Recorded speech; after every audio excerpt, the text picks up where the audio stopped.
a man suddenly collapses on a busy city street. People walk past him in every direction. Some glance down for a moment. Others slow their steps, briefly noticing the scene before continuing on their way. The man is clearly in distress. He struggles to move, trying to call for help, yet no one immediately steps forward.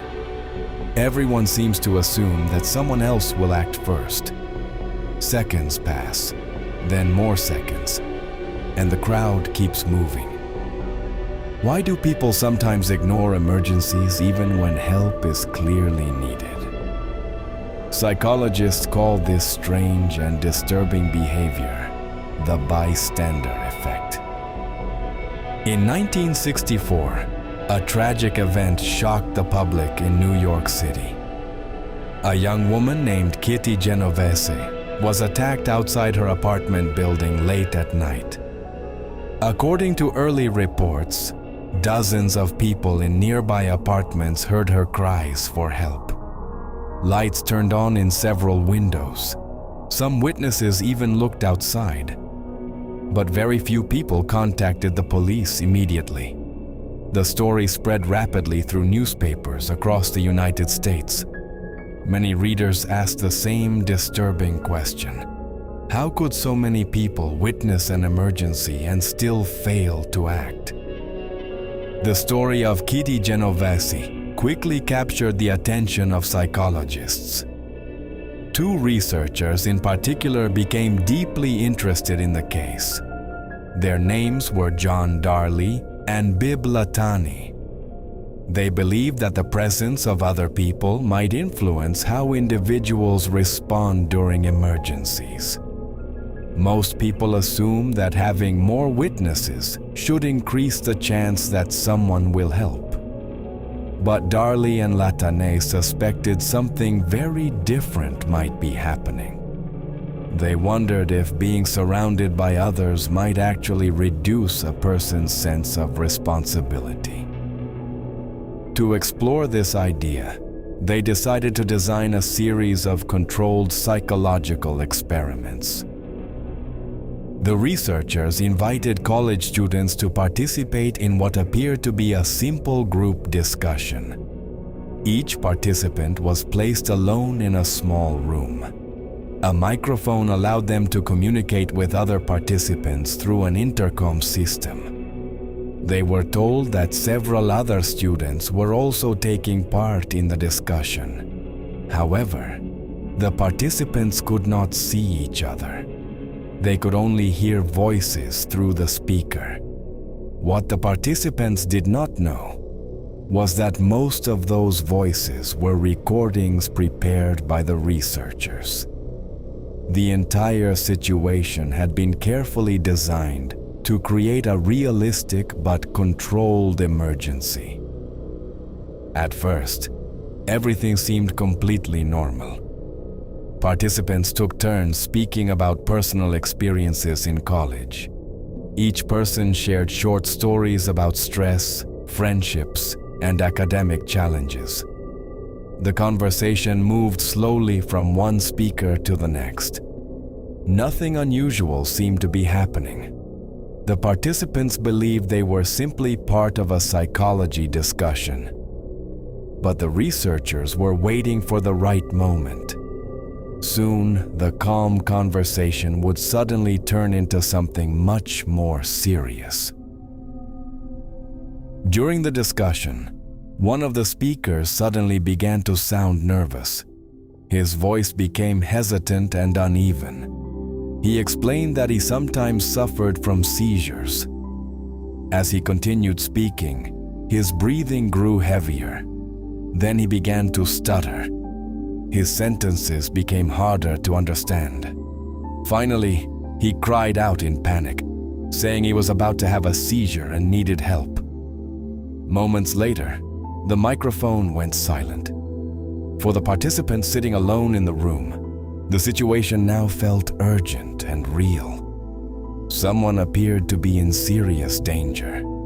Now the participant faced a difficult choice. Should they leave the room and search for the researcher to report the emergency, Or should they remain seated and assume that someone else in the discussion had already gone for help? The participant could not see the other people involved. They could only hear the voices through the speaker. But they believed that several other students were also listening to the same crisis. The researchers carefully observed what would happen next. They recorded how long each participant waited before deciding to take action. In some situations, participants believed they were the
action.